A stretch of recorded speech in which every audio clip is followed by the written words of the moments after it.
दोस्त आ चुके हैं। आज फिर से हम फेसबुक पे पेज और यूट्यूब चैनल है मेरा धीरेन्द्र सर मैथमेटिशियन, और आप लोग इस चैनल पे आकर के मुफ्त में आप पढ़ाई कर सकते हैं। और मैथ पढ़ना अब और आसान हो चुका है। यहाँ मैथ पढ़ाया नहीं बल्कि सिखाया जाता है। तो चलिए आज हम देर ना करते हुए आप लोगों के बीच कुछ क्वेश्चन है उनको हम सॉल्व करते हैं। तो देखते हैं बोर्ड पे क्या लिखा हुआ है।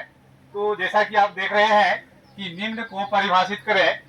यहाँ परिभाषित जो है करने के साथ साथ हम इनको समझा के आप लोगों के दिमाग में ही घुसा देंगे, जो कि आप भूलने के बावजूद भी आप नहीं भूल पाइएगा।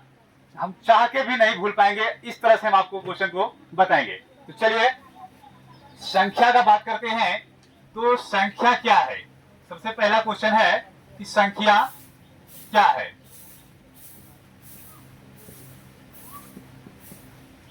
तो संख्या जो है वह ऐसी पद्धति है जिसको ना तो पहले कोई व्यक्त किया था बल्कि एक अंदाज के माध्यम से इसे लिखा गया था। जैसा कि हम जानते हैं जीरो, पहला डिजिट है जीरो और लास्ट डिजिट है 9। इसके बीच में 1 2 3 4 5 6 7 8 और लास्ट डिजिट है 9। ये हमारी डिजिट है। इसी से बढ़ के दुनिया का जितना भी हम संख्या का निर्माण करते हैं उन्हें हम अंदाज से लिख पाते हैं। इसी को हम लोग बोलते हैं संख्या। जैसा कि अभी हम एक संख्या लिखना चाहते हैं 1005, एक पे हम डबल जीरो देते हैं, 5 एक संख्या बनके तैयार हो जाता है। इसी तरीका से हम दुनिया का जो भी संख्या लिखना चाहेंगे वो अपने अंदाज से हम इसी डिजिट से हम लिख सकते हैं, जिसे हम क्या कहते हैं, संख्या कहते हैं। तो हम संख्या को सीधी भाषा में बोल सकते हैं या तो नंबर इज एन आइडिया या संख्या एक अंदाज है। संख्या क्या है? संख्या एक अंदाज है। संख्या एक अंदाज है। तो यही इनका डिफिनेशन है और आप समझ चुके होंगे कि संख्या क्या है। संख्या किसी भी तरीका से हम इसी डिजिट से लिख सकते हैं। चलिए नेक्स्ट क्वेश्चन है प्राकृत संख्या। प्राकृत संख्या इंग्लिश में बोलते हैं नेचुरल नंबर।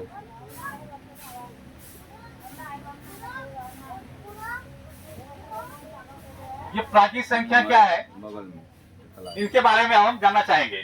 तो चलिए जानते हैं ये प्राकृत संख्या होती क्या है। तो प्राकृत संख्या जो होती है ये जहां से गिनने का हम लोग शुरुआत करते हैं उनको बोलते हैं प्राकृत संख्या। क्योंकि हम जीरो से नहीं गिन सकते हैं, किसी भी थिंग्स को हम गिनने के लिए 1 से स्टार्टिंग करते हैं। तो चलिए हम 1 से अगर स्टार्टिंग करते हैं तो 1 से जो भी डिजिट होगा लास्ट तक वो क्या होगा, मेरा गिनती होगा। जैसे 1 2 3 4 5, इस तरह से हम काउंटिंग कभी खत्म नहीं हो सकता है, इसलिए इसको बोलते हैं इनफिनाइट। या इनफिनाइट का सिंबल होता है इस तरह का, जिसे हम अनंत भी कहते हैं। तो ये है हमारा प्राकृत संख्या। आप समझ चुके होंगे कि प्राकृत संख्या क्या होता है। तो इसके बाद नेक्स्ट क्वेश्चन है वास्तविक संख्या। तीसरा है वास्तविक संख्या।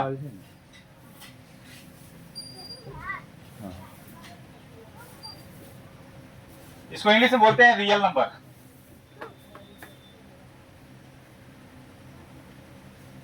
अब रियल नंबर क्या होता है इनके बारे में जानते हैं। तो चलिए ये रियल नंबर जो है 10th क्लास के लिए विशेष है, क्योंकि उनका पहला चैप्टर रियल नंबर से ही स्टार्टिंग होता है। तो रियल नंबर को जानना बहुत ही जरूरी है, क्योंकि हमारा बेस जो होता है 10th ही होता है। तो चलिए दोस्तों आपके बीच हम वास्तविक संख्या को एकदम पूर्ण तरीका से हम बताना चाहेंगे। वास्तविक संख्या होती क्या है।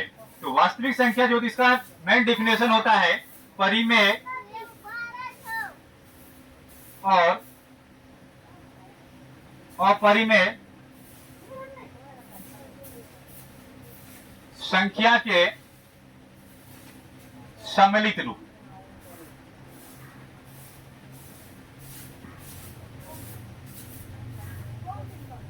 सम्मिलित रूप को वास्तविक संख्या कहते हैं।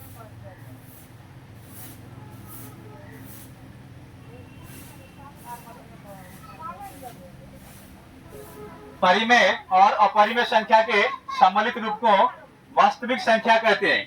क्योंकि हमें यह जानना जरूरी है कि सबसे पहले परिमेय संख्या और अपरिमेय संख्या के बारे में जानेंगे, तभी हम बता पाएंगे कि वास्तविक संख्या क्या होती है। तो सबसे पहले हमें वास्तविक संख्या का डिफिनेशन तो लिख चुके हैं कि परिमेय और अपरिमेय संख्या के मिलने से जो संख्या बनती है या दोनों का जो रूप होता है वो क्या कहलाती है, वास्तविक संख्या कहलाती है। तो चलिए हम वास्तविक संख्या का डिफिनेशन हम बता रहे हैं और उसके साथ साथ परिमेय और अपरिमेय को भी हम डिफाइन करेंगे। तो परिमेय संख्या जो होती है यह वो ऐसी संख्या है जिसे हम P बटे Q के रूप में लिख सकते हैं या दूसरों के निकट हम व्यक्त कर सकते हैं, जहां Q क्या होता है, एक पूर्णांक होता है और Q के बराबर में हमें जीरो नहीं आना चाहिए। अगर जीरो आता है तो वह हमें क्या होगा, अपरिमेय संख्या होगा, परिमेय संख्या नहीं हो पाएगा। इसीलिए वह एक पूर्ण संख्या भी होती है, सुनिए पूर्ण संख्या भी होती है। इसीलिए परिमेय संख्या जो होती है इसे हमें हमेशा के लिए P बटे Q के रूप में लिख सकते हैं। तो चलिए P बटे Q के रूप में लिखने के लिए हम ऐसी संख्या लेते हैं एग्जाम्पल में 1, 2 भी ले सकते हैं। जितना भी प्राकृतिक संख्या है वह परिमेय संख्या हो सकती है, लेकिन प्रत्येक अपरिमेय संख्या प्राकृतिक संख्या नहीं हो सकती है। इसलिए अगर हम √2 का बात करते हैं तो यह पूर्ण वर्ग इसका नहीं होता है, इसलिए यह एक परिमेय संख्या नहीं है, अपरिमेय संख्या है। तो यह एक क्या है, परिमेय संख्या 1 है, 2 है और यहाँ अपरिमेय संख्या √2 है। आगे जानते हैं कि रूट अंदर 64/16, इसका अगर हम वर्ग करते हैं ये पूर्ण वर्ग होता है 8 से और 4 से। अब इसको हम अगर काटेंगे तो 2 बार में कैंसिल हो जाएगा, ये 2 आ जाएगा। इसका मतलब ये क्या है, एक परिमेय संख्या है। और लगातार दोहराने वाली संख्या अपरिमेय संख्या होती है, जैसे 0.02, 022, फिर 022, इस तरह से अगर लगातार संख्या बढ़ती रहे तो ऐसी संख्या क्या कहलाती है, अपरिमेय संख्या।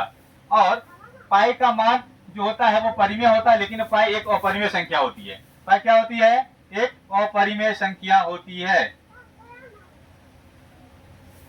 तो दोस्तों आप समझ चुके होंगे कि वास्तविक संख्या क्या होती है। तो वास्तविक में परिमेय और अपरिमेय दोनों का क्या होता है, सम्मिलित रूप होता है, इसी को हम लोग बोलते हैं वास्तविक संख्या। तो चलिए नेक्स्ट वीडियो देखने के लिए आप फिर फेसबुक पे और यूट्यूब चैनल पे आके कल के डेट में आप आइएगा और आप नए तरीका से मैथमेटिक्स सीखने का प्रयास कीजिएगा और हम आपको सिखाने का प्रयास करेंगे। चलिए मिलते हैं नेक्स्ट वीडियो में, तब तक के लिए धन्यवाद।